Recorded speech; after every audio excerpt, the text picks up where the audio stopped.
Hi guys, in this video I'll show you how to verify age in VR chat. Now as you can see, like, this is the basically VR chat game.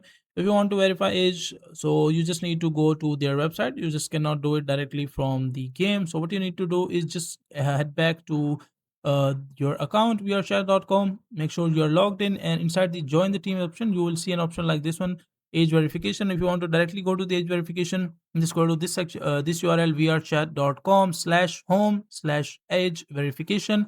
Press enter. Once you press enter, you will be directly redirected to this verification page, or you can say the age verification. Now you must have an active VRChat Plus subscription in order to begin the verification process. So you can just directly buy the VRChat Plus from this section. Just click on this plus button, learn more about VRChat Plus, and this is basically $10 per month. So make sure to buy the VRChat Plus.